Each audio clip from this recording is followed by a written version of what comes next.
Pod in My Noggin, hosted by CK Sims, creating a platform to elevate, educate, and heal by creating a space where people can share their stories of struggle, triumph, and redemption.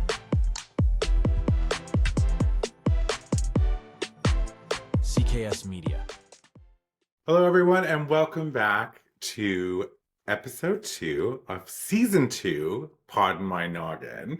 And I am so excited about this particular episode because I am joined by the legendary Jenn Lord. And for those of you who are watching along last podcast, or, season 1, Jenn was my first guest ever. First guest ever.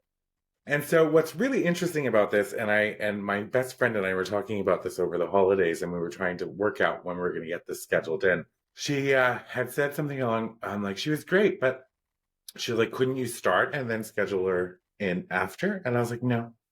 And she's like, why? I'm like, and I had to think about why. And I realized that I am a fiercely loyal person. And the show could not start without Jenn Lord being back on as the first guest. And I don't know if you remember all the way over a year ago now, but like I refer to you as my Jen Aniston. And in my head, that is cemented. So as long as the show continues, I hope that you'll always come back and be my first guest. And we'll make it work somehow. But yeah, so I am terribly excited about having you here because I think that was a big thing for me, right? A year ago, having you as my first guest. We had such a wonderful time. I often look back at that podcast and just it really set the stage for me, I think, for conversations. I had 42 guests last year. Wow. It set the stage for all of those conversations to be relaxed and enjoyable. And, I got feedback from that as well. As it's not an interview, if you will. It's just a conversation. Mm-hmm. But Jen, thank you so much for taking time out of your crazy schedule to come on my humble little podcast and be the first guest for season 2 as well. Hey, I'm so happy to be here. I've actually been looking forward to it. I remember that. As soon as you said, I'm your Jennifer Aniston, I was like,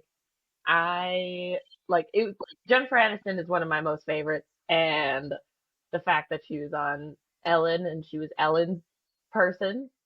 And then you said that, I was like, my heart, it feels so good. Yeah, I felt like a 50 out of 10 as soon as you told me that. Good, but I see, and I always, right from our first conversation, I always thought you were a 50 out of 10. Right? Like, just all around. So, I reached out to you. I don't even remember. It was before Christmas, maybe, or after Christmas. I don't remember. It was a hot minute. It's been a while, right? Once they first reached out, and you said that there was a lot that happened in 2024. And I noticed I went today, and I told you this too, I went to go back through your Instagram for the year and like rewatch all the reels. And there's significantly less this year. However, I want to point something out while there is less posts, the messaging behind the post that you're sending out has like gone from 0 to 10,000. And like, I was on this journey with you. I have goosies because just watching what you were posting. And there was one we talked about, you're going to get to talk, I promise. I'm really excited. I have so much to say. We talked about last the and if at the commercial break, we'll see if we can throw that in somehow. But the original reel that you posted that caught my attention a year and a half ago, if you will, was you showing immense vulnerability in trying to capture shots in the lake. And there was people around and all of those sort of things, and how much you struggled with that, but how you pushed through it and you got through it. And then I'm watching along your reels today, and I see this one where it looks like you're in a desert, kind of, and you have a briefcase, and you say, there are so many people here, but I don't care. I'm taking shots. And it was one of those like full circle moments for me. I'm like, okay, okay. I'm like, what's this all about? So anyway, I want to pass it over to you. Bring us back to early 2024 and walk us through the year. Oh my goodness. That feels like early 2024 feels like it was A long time ago. years ago. Yeah. Yeah. There's been so much that's changed. So at the beginning of 2024, where was I?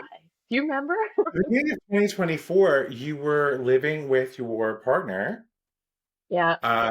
who was you were okay. I know there's something there, but I mean, at the time, you had reported that you Yes. were living with your report partner, and they were very supportive.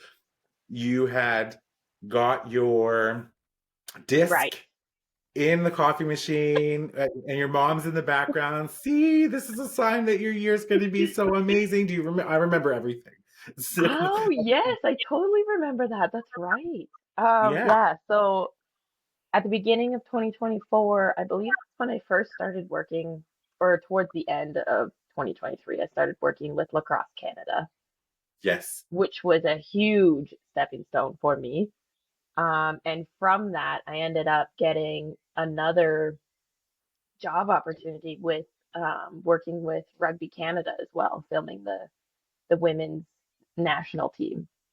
And that was both experiences with both teams were absolutely unreal, and it was like always a dream of mine to get those. Um, One of my dreams from like when I was younger was actually like film Canada's national teams in a sport. I didn't care which one, and I ended up nailing two of them. And then I believe went on another van trip because we were going down to Disneyland with my family. It was like 4 years in the making. And the day we were going to go to Disneyland, COVID shut down the park. So then, yeah, our Disneyland plans got canceled. And then another 4 years later, we finally got the whole family to go. There was, I think, 18 of us at the end, like in total. I saw some of those Cousins, pictures. They looked amazing. grandparents, aunt, uncle, my immediate family, and my partner at the time was also there. And that was the most unreal thing. We got my grandparents to go on Grizzly Bear Rapids. I will send you the video so that you can Oh, see wow. that. So funny. Oh my goodness. My grandfather, he's 90 years old. Could you imagine that? Being 90, going on a roller coaster ride? Mm-mm. That's I insane. can't imagine being 43 and going on a roller coaster ride either. So, but yeah, that's And crazy. yeah, yeah. And so like during this whole time, I am not employed by anyone. I'm freelancing this whole time. Um, and freelancing is very exhausting. You have to hunt down your own work. You have to make sure people are paying you in like you're dealing with invoices, you're dealing with your own accounting, all that sort of stuff. And you have to do the work of your business as well. Um, And so, like, during this period, I was getting quite exhausted. And so, me and my partner at the time had wanted to move to the island, like Vancouver Island in Canada. And throughout these early months of the year, I started searching online for jobs and stuff like that, and ended up applying for the job that I'm currently in, which is I work for Colson Aviation now as a videographer and photographer. Um, and it's an aerial firefighting company. Pretty cool. But before that, I did van life. We came all the way down the coast and we went into Arizona and went up through Utah, visited all the national parks. And during this journey, one of our cats passed away. Um, and while we were in the van, we were camping out in like the middle of nowhere. It was like 2 hours from the nearest town. And so we couldn't get to a hospital in time. Not that the vet hospital would have been able to do anything.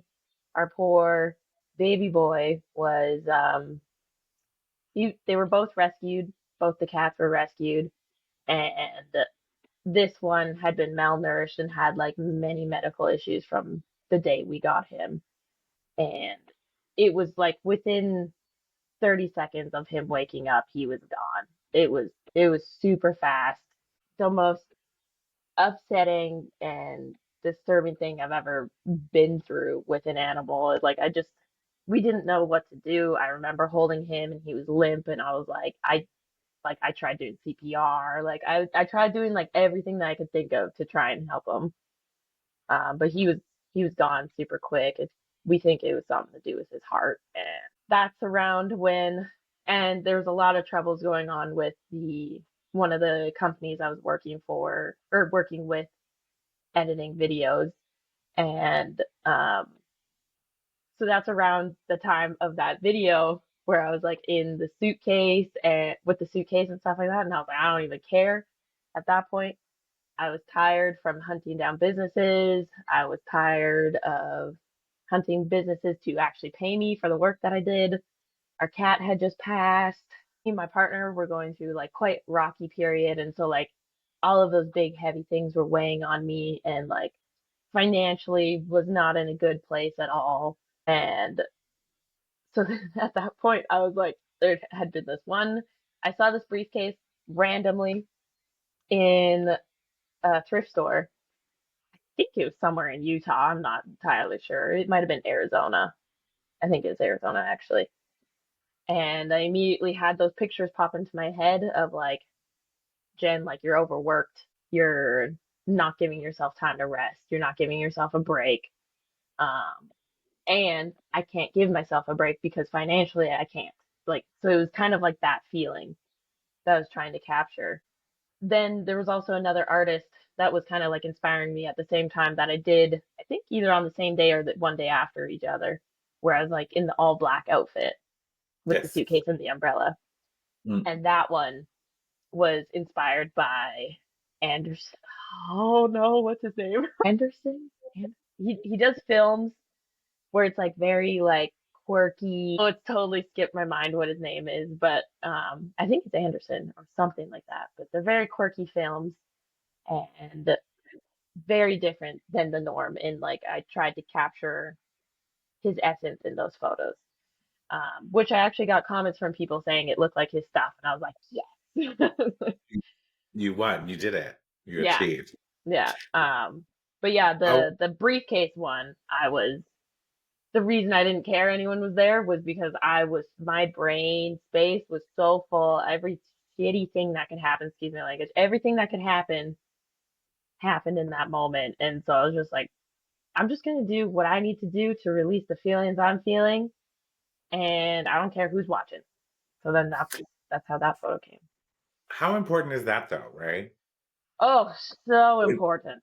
It's like this is should be where we are naturally as human beings, is that we do what we need to do to release our feelings safely, of course. Always have to throw out the caveat, of course, safely, and without harming others or Hmm. oneself. But yes, to release those feelings. When you were telling me the story about your cat, I'm sitting here and having like I think fighting back sort of tears because and no, I will not cry. I will not. I will not. Mima, who is my rescue cat, who was only supposed to have 6 months to live when I got her, lived for 8 years. Oh, She that's passed beautiful. away in May, and it wasn't sudden in the sense it was sudden, but it wasn't sudden because I had to put her down. Okay. She started losing her sight and she started having little seizures. Yeah. And I called the vet to the house and they took a look at the cat and they said, she's having micro seizures. They're going to get worse. What do you want to do? And so, the same as you, I didn't have to give CPR, but like Yeah. I held her in my arms and as It's she passed away. And I was not okay. oh yeah, no. It's your baby. Like, Yeah. do you know what I mean? Like, that's your baby. That's you care for these animals and you love them as if they're your family, and then you have to let them go or watch them go. Like that is painful. It is also very, very hard, I found, for me to comprehend holding this beautiful little soul that's living and like is like the most gentle soul I ever had. Um, to then watch that soul leave and it's just left with the body. I was like, how what? Like it was Mhm. like I had experienced death in many forms before, but never in a sense where I'm holding the Yeah, body. it's because I realized, oh, so I almost lost it there for a second. I know I'm feeling it. So I realized, because I wanted her to pass at home and feel safe, right? When I got her, I I'll tell the story quickly. It's been on my podcast. I wanted a kitten. I did not want an adult cat. This was like 8+ years ago now. And I was resolute in the fact that I was getting a kitten. And I was scrolling through Facebook one day, I think it was like a Thursday, maybe Friday, and I see the face of Mima, and she's like laying in someone's arms as a baby, right? Like a baby. And Hmm. I was like, oh my God, she's so cute. And I would totally hold her as a baby. I totally would do that. I was like, Yeah. nope, keep going.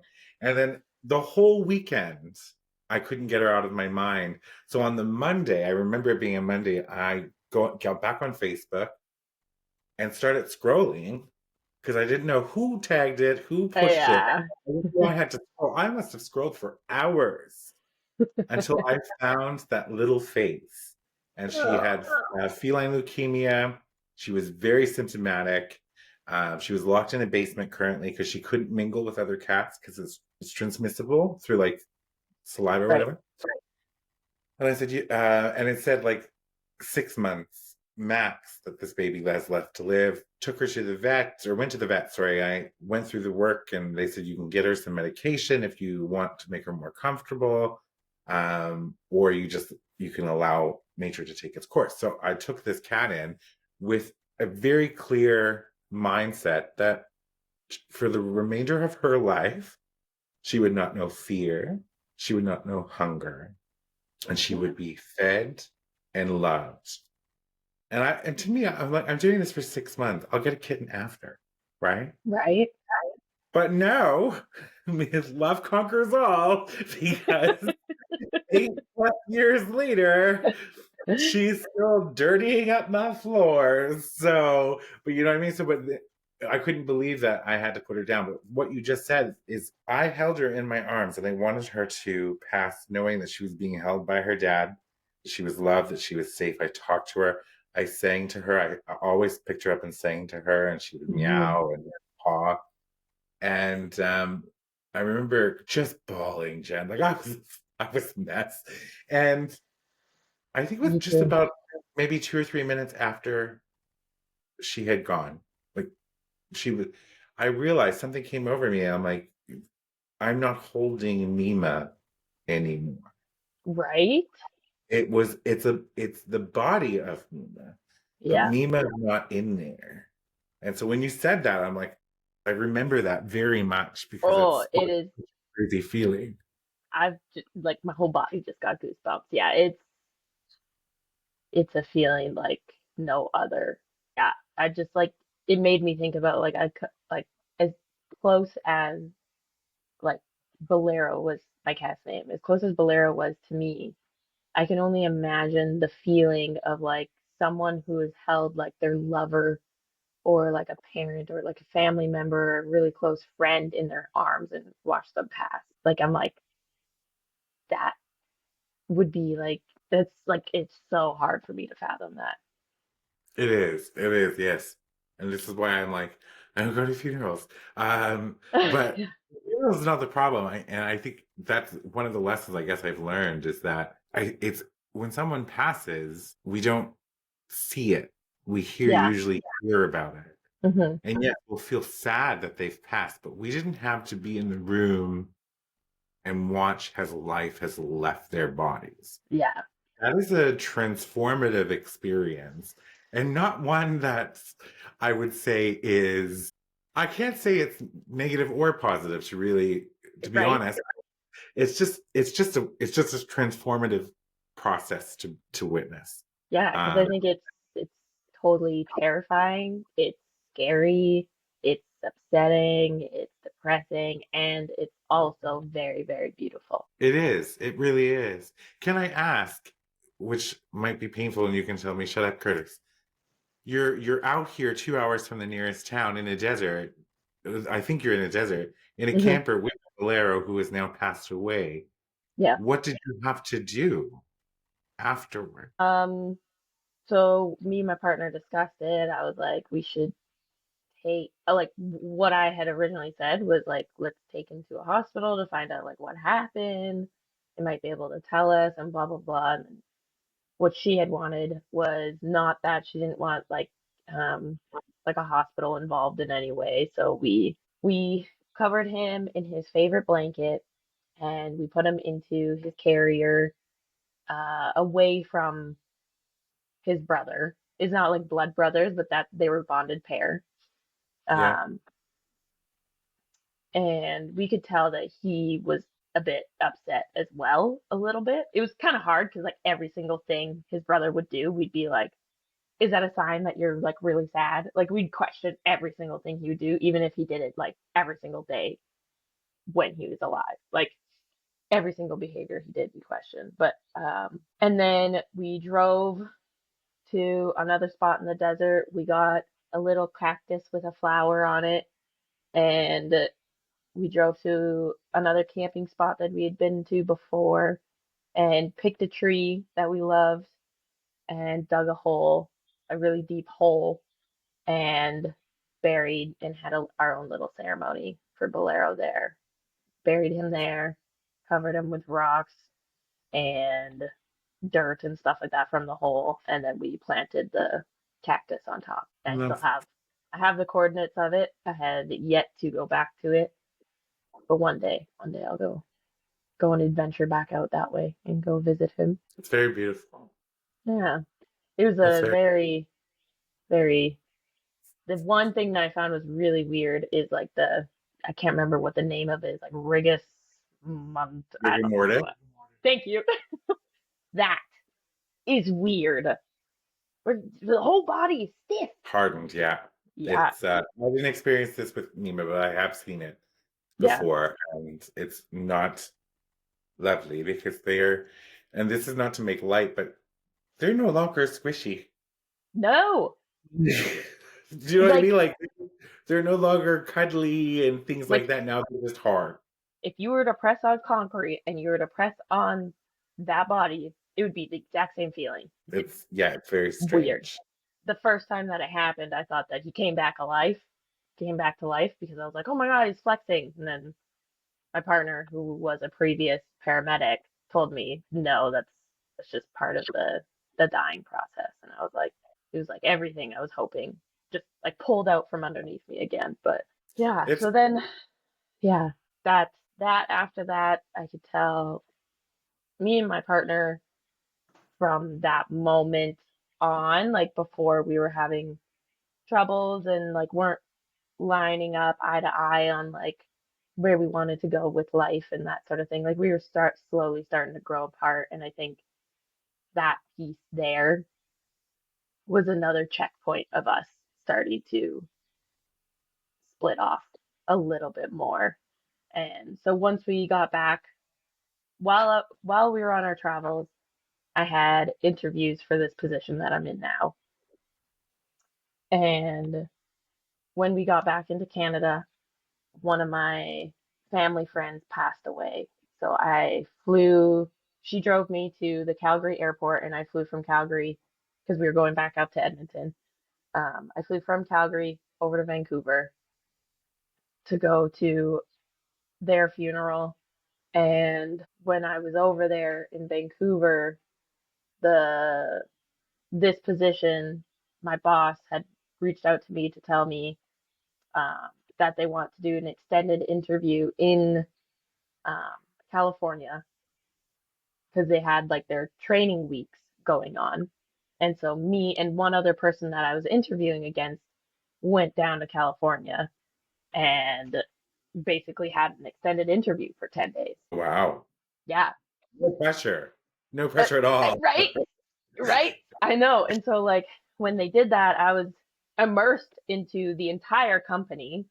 Like every single pilot was there, every single mechanic was there, like the people who own the company were there, the family, and my coworker was also there, and so like I'm like not even a part of this company yet, but I'm like coming in interviewing for the position. It was the weirdest experience ever because I was like, I have to get along with this person that I'm interviewing against, and um, I'm kind of like competing with this person at the same time, and I'm meeting like I don't know, it felt like hundreds of people at once. Like it was weird, but it was the And you had first to time. perform, I'm assuming.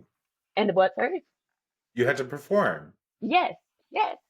I had to bring forward like my best self in this moment after everything that just happened.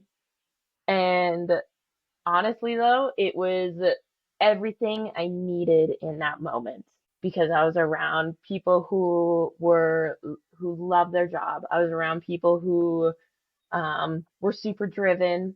I was around people who wanted to just have fun, and the company treated us very, very well while we were there. It was just like I was so taken care of, and I was having so much fun. I was doing things that were such an adrenaline rush, like being on a plane while it's dropping water. Like that's nuts. It's nuts, crazy, and it's so cool. And it was just like after the beginning of the year, it was just like it felt like everything was so hard and dark and heavy. Yes, I got to work with like lacrosse and rugby, but they weren't like solid positions. They were like I was still clawing and fighting through other videographers and photographers to have those positions. And this just like it felt like home as soon as I was there and working with these people. And I think being there and then coming back to Vancouver to rest for a few days, in that moment, I realized I didn't want to go back to Edmonton. And that's where my partner was. We're going to talk more about that. We're going to take a quick commercial break. We'll be right back.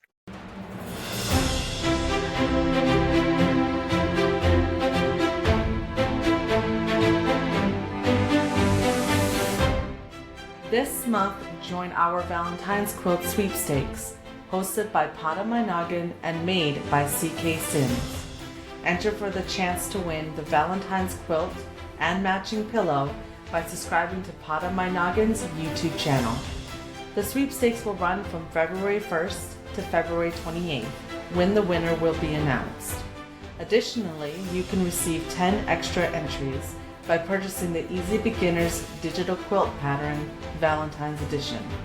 Check out the sweepstakes rules below and access the link in the description to enter today.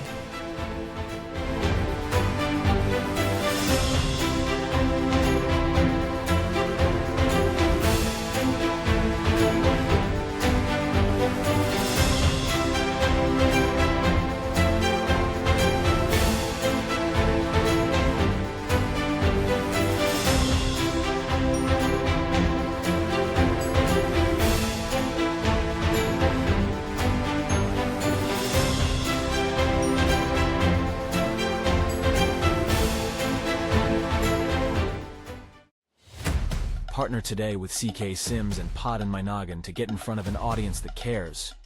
You will be supporting mental health stories, tales of resilience, and uplifting content, aligning your brand with bringing goodness, authenticity, and kindness front and center.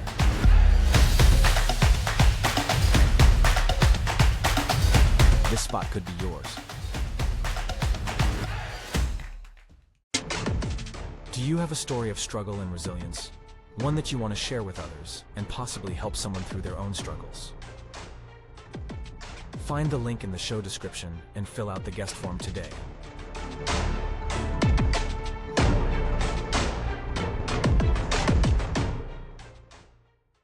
Welcome back, everybody. Before the break, we were talking to my favorite guest ever, Jenn Lord, about what seems to be the first half of 2024. And it was a lot of ups and downs, but there were some really great moments in there, but then there were some very sad moments in there. Mm-hmm. And we were just finishing talking about how the current job she's working for, she had to go down for 10 days to California with the person that she was up against, play nice, and perform her best. To me, that sounds like it would be, well, I guess depending on the situation, right? So you went down, you did your 10 days. Did you find out before leaving if you had the job? So you had to come home still without, and how was the relationship with your person that you were fighting against, if you will? It was honestly great. Like, we kind of both came into it with the same mind space of like, it's funny, we ended up coming up with the saying because everyone at the company would be like, oh, like, who are you? What do you do at the company? And then we'd explain, we're like, oh, we're actually in an extended interview right now for a position.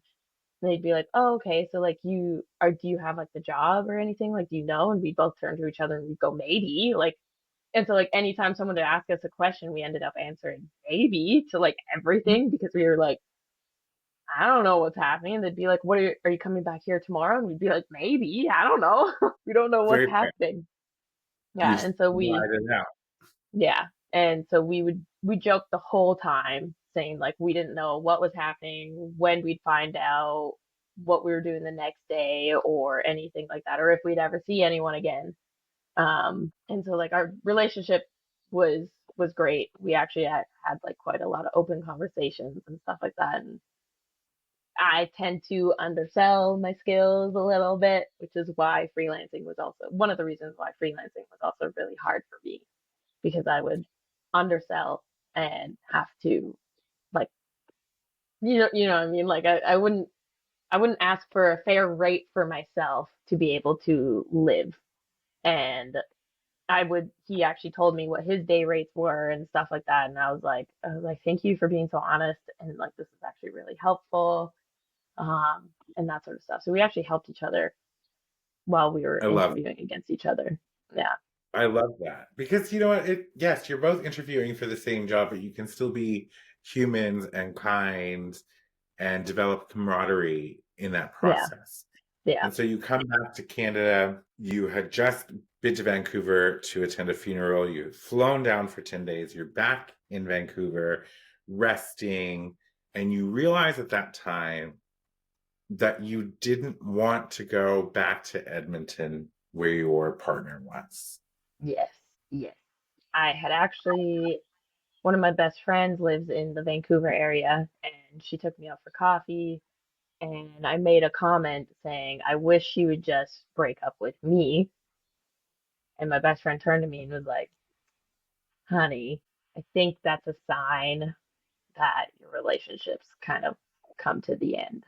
And you need to be brave enough and you need to be strong enough and kind enough to make that split.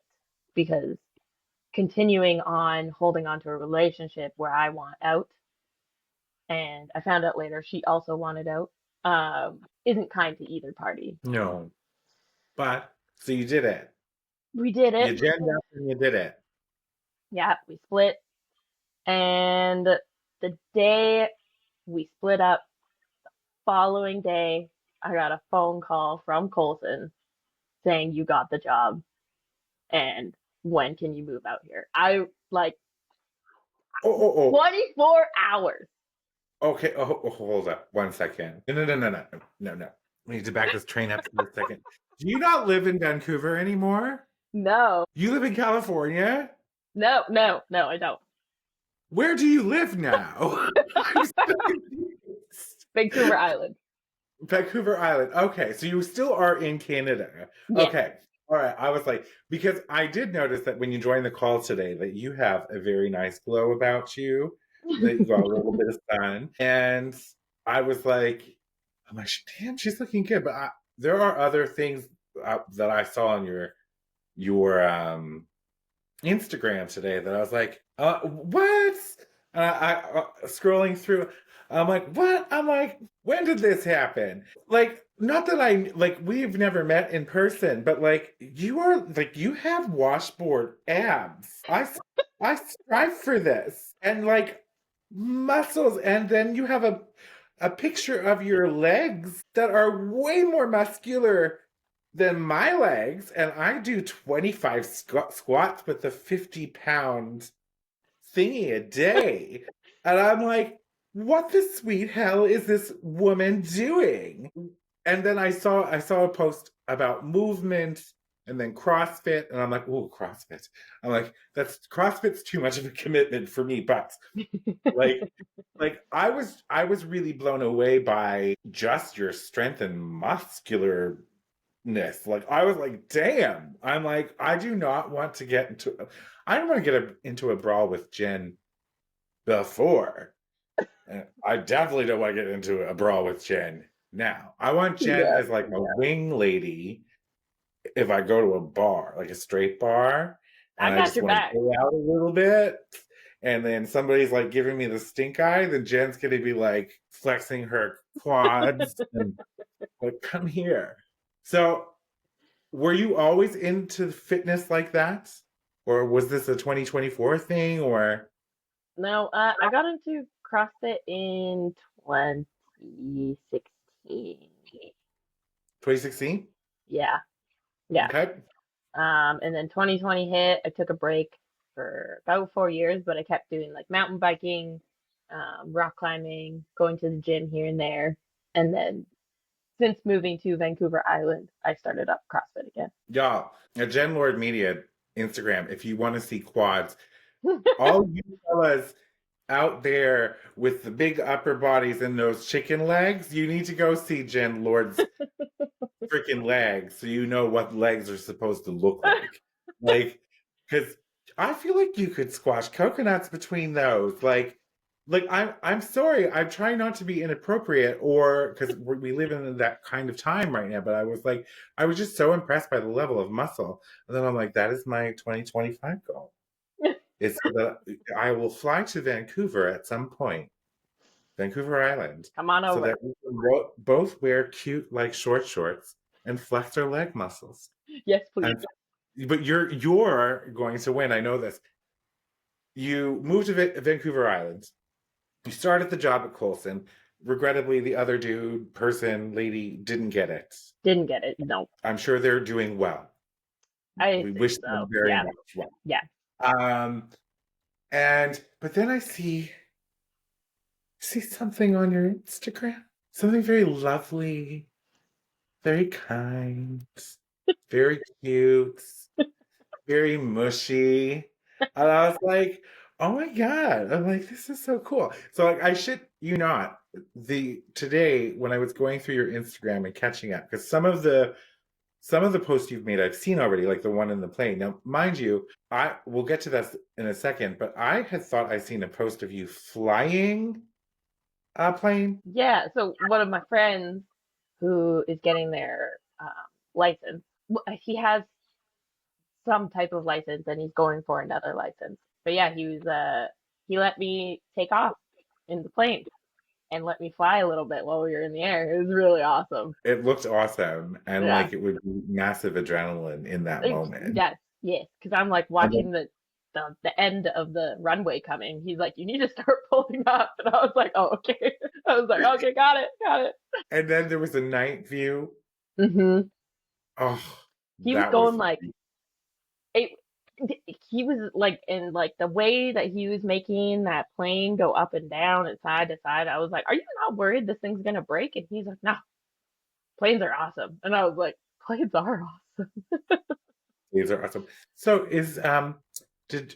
tell us what happens next after you move to the island and start your new role and that sort of thing. So I moved to the island and started working with like my first project with the company was like they're called the Martin Mars planes.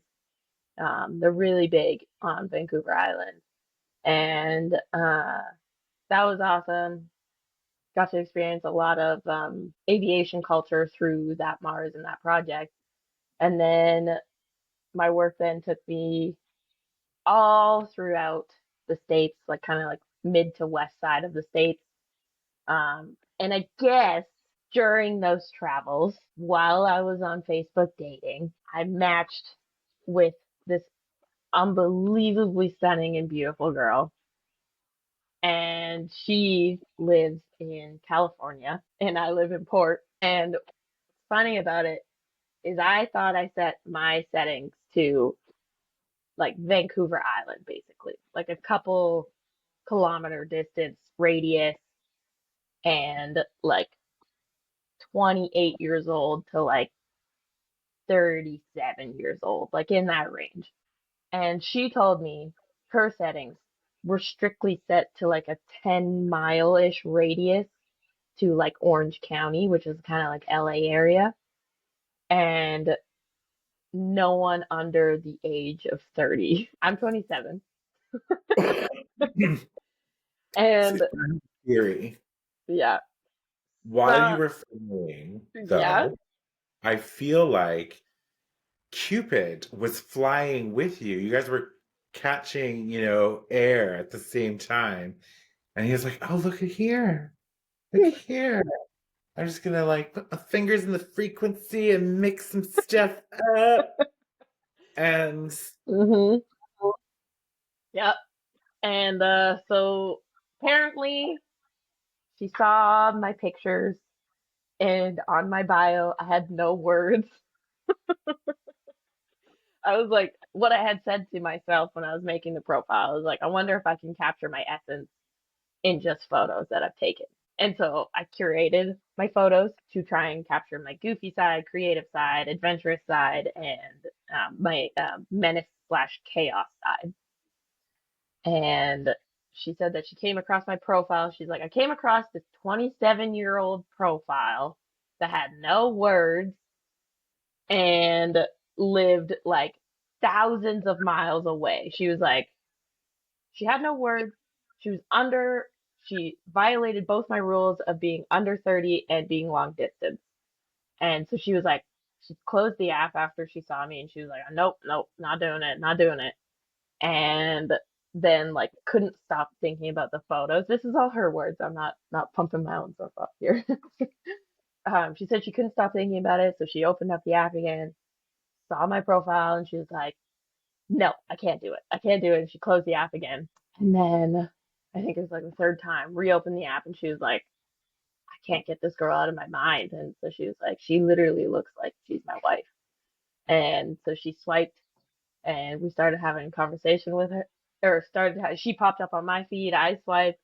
I thought she was the most gorgeous girl. And we started chatting from there. And it's, it's been amazing. It's been.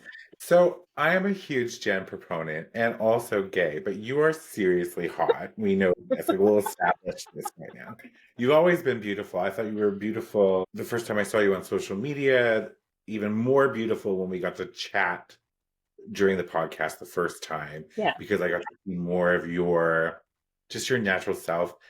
And then the things that you post, your vulnerability, the chaotic stuff, the cute stuff, the weird stuff, because there's some weird stuff. I just love it. I eat it up because I think it's just fantastic.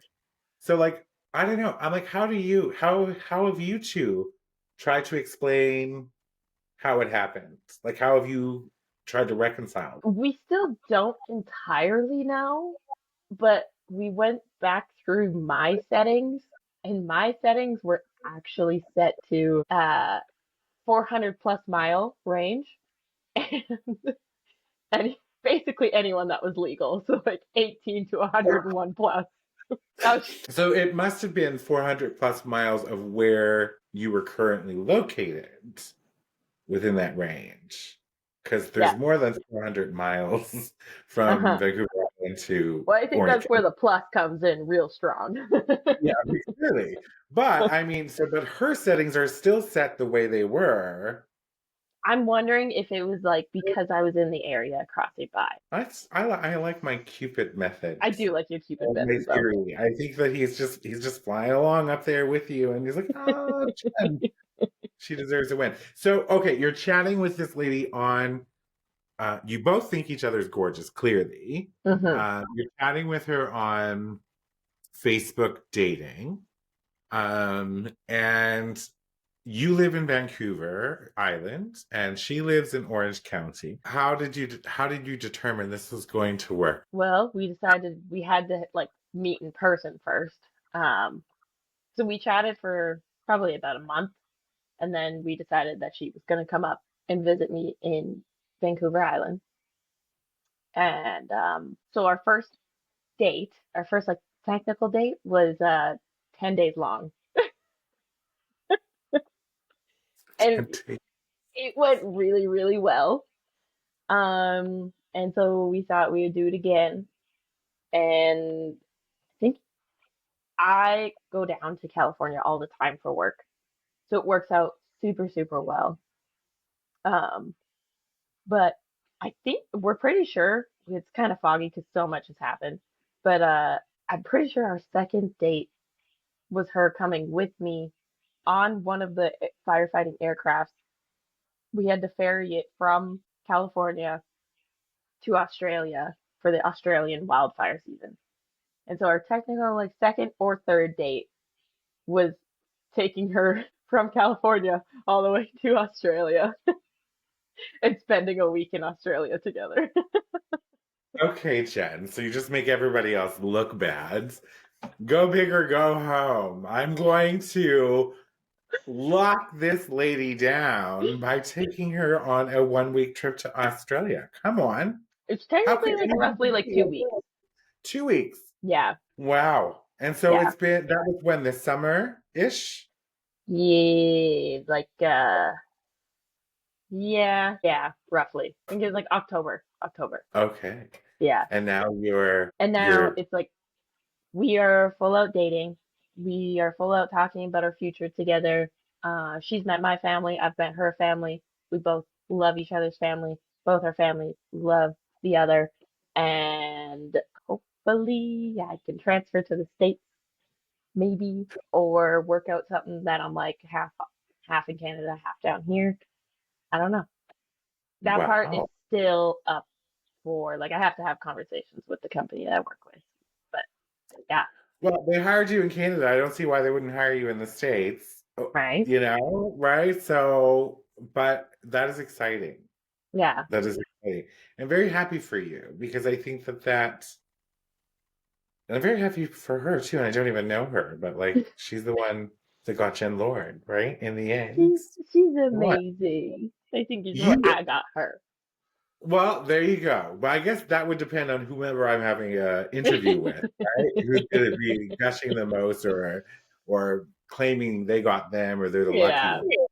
So I think it's just wonderful. So you had a rough part of the first half of the year, and then the second half of the year has just been crazy adventure after It's adventure. been adventure after adventure. And so now you're in this place you're working for this organization called Colson. Hmm. You're their videographer. There's There's three of us here. three of us, okay? You film wildfires and things like that. And you were just recently, and we can't talk about any of the particulars, but you were just recently in LA during the LA fire. What was that like? It all happened like very, very fast. My girlfriend's name is Sydney. She was actually up in port with me when they broke out, and she flew out. I can't remember. I think it was on the 9th. She flew out from Vancouver to go back home, and I was up in port. And my coworker that was already down there filming had asked for some more help to come and film like the fires and stuff like that. And so on the 9th, I found out I was able to go down for the 10th. So then got back onto Vancouver Island because she flew out of Vancouver, got back on the island, packed up my suitcase, and then left at like 3 o'clock in the morning to go catch a flight down to LA. So it started off chaotic to start up, to say the least. And got down there, and from the commercial flight down to LA, you could see the plumes of smoke from this fire. And like it was like it gives you goosebumps looking at it. It was huge. Um and it was like my first time with the company working on like a fire like this of this Yeah. capacity and stuff like that. And so I come down and get situated with where I'm supposed to be, what I'm supposed to be doing.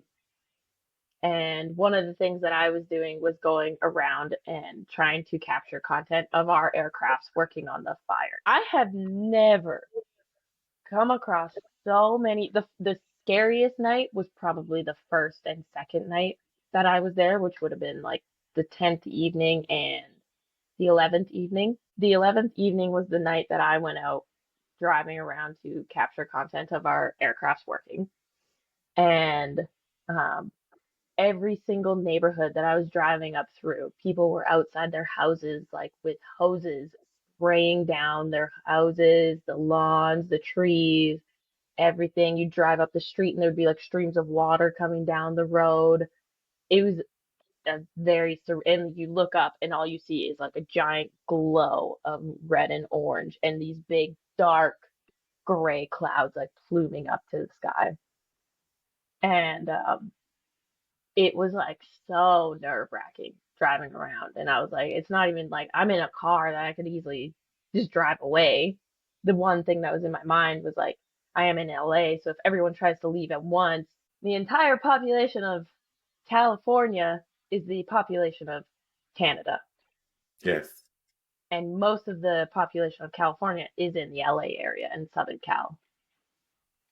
You wouldn't be going very fast anywhere if things got really bad, like No. to the point where everyone was evacuating.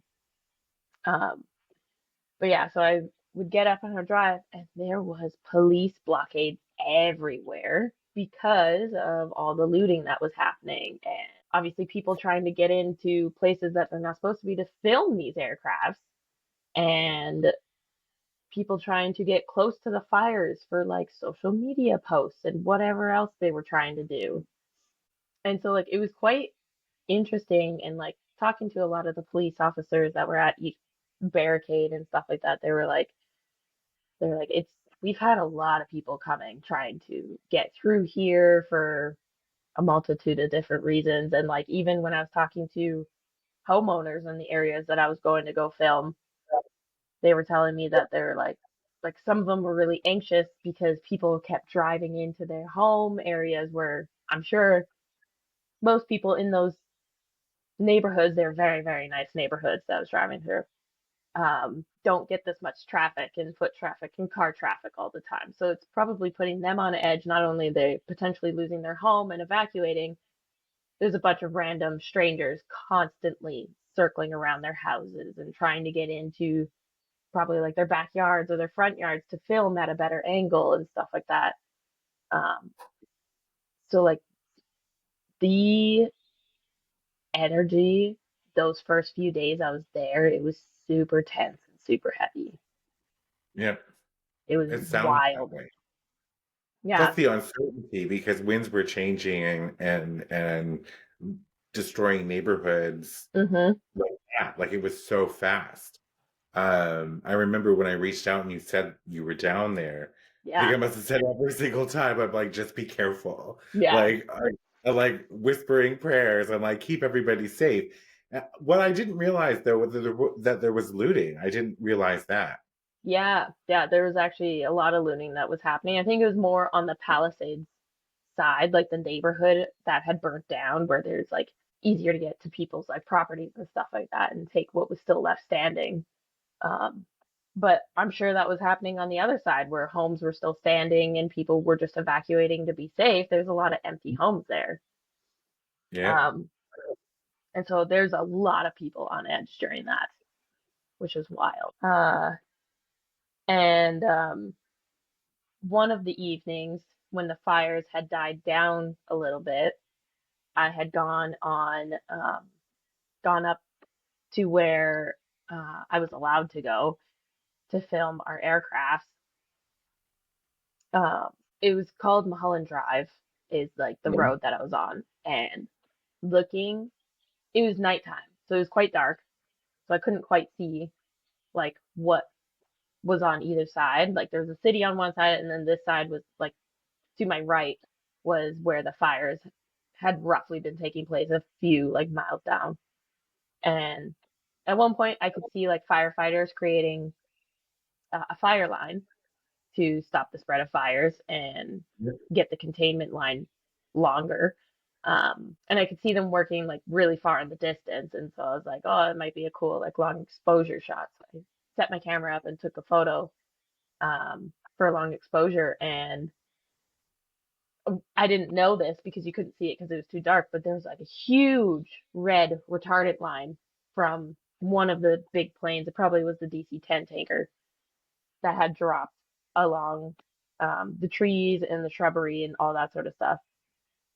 And what was really cool in that photo is you can see everything that was burnt on the left-hand side of it. And it's like this huge retardant line. And then it was just green on the other side. And it was like, wow, that really works. Like, I know it works.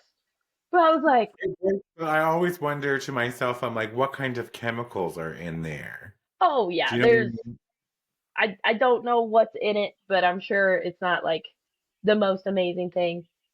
Um, but it stops the fire, which fire is one of the most like toxic ways that, or like it releases like forest fires and like natural fires and stuff like that are one of the biggest CO2 producers in the world. Yes. That's one thing I found out with Um, this company. Go ahead. I it's crazy to me to think that you were down there filming on Mulholland Drive of all places. Were you by yourself at this time? At that time, yeah, I was, but my It- coworker It's had the my quads. location. It's the quads. It's fearless. It's the quads. I'm glad that you got back safe. My heart goes out to everybody involved in Hmm. those fires, the firefighters that have been helping everybody who's lost or been displaced because of it. And I know that there's such a divide on the internet where it comes to like, well, these are wealthy people. Not everyone is Not wealthy everyone. enough Yeah, or to like go fly to a different city and stay there until things, yeah, get fixed. There are going to be a lot of displaced people who are waiting for insurance checks that probably won't come because a lot of insurance companies canceled their insurance policies. So it's just, when it happens, it's just really devastating to think about. Like, it's yeah, not just the fire, it's people's livelihoods, people's homes. There are things that are absolutely priceless that can never be replaced, even with an insurance check, right? yeah. The people who got out with their lives, yes, I'm very happy for that. But you got back safe. I did. You said her name is Leslie? Sydney. Sydney, I was so close. Yeah, perfect. I was right on the nose there. Sydney, she's safe as well. Yeah, Okay. And you're potentially planning a move to the US. We'll see how that plays out.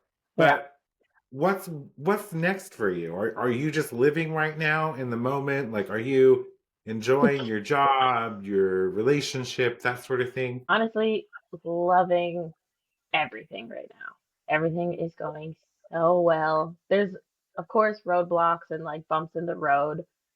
One of the biggest hurdles right now is like, what am I doing? It's like to keep our relationship alive. We both want to make this work. So what is the next step for that? So it's like the biggest roadblock right now. But currently, career going well. Um, Friends and family all doing well. Uh, my relationship with her is amazing. And yeah, as for what comes next, I have no idea because I could get a text message tomorrow being like, "Hey Jen, we want you back down in California," or "Hey Jen, we want you going to Australia or Chile." Wherever the company is working, yeah, I could get a text tomorrow and they'll be like, "We want you out there, like get on the next flight."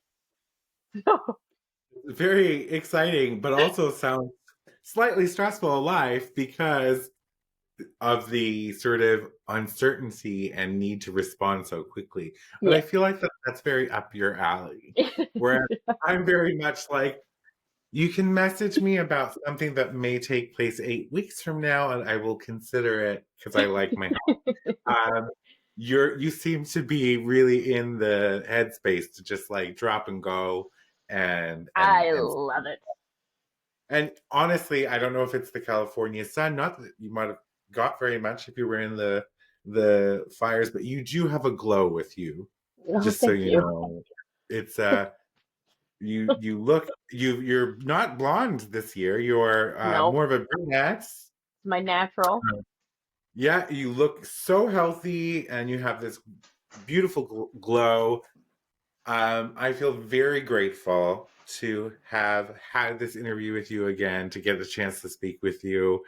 I will keep in touch, of course, but like just anticipate January of each year. You're probably gonna get a message being like, "Come on the show, catch me up, tell me what's going on." I'd love to. Everyone at home, Jenn Lord Media at Jenn Lord Media on Instagram. I believe TikTok is the exact same. You I can think it's go Jenn to Lord _. Jenn Lord _. Oh, geez. Okay, so it's at Jenn Lord _. Thanks, Jenn Lord, for telling me.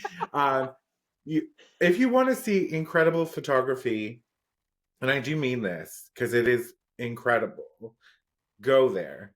Look through her reels, her photos. Like, she has some incredible stuff there. I'm so happy that you got a position with this company where you get to use your skills, pay your bills, all of those wonderful things, and thrive and meet perhaps the love of your life, right? Yeah. So I'm very happy about that. I'm very glad that things are working out the way that they are. Thank you again for coming on the show. And for everybody else at home, go out there and live your wildest dreams. I'll see you next time. For media and sponsorship inquiries, email info@cksims.com or visit cksims.com and fill out the contact form. Be sure to subscribe so you don't miss an episode. A new episode airs every Saturday. CKS Media.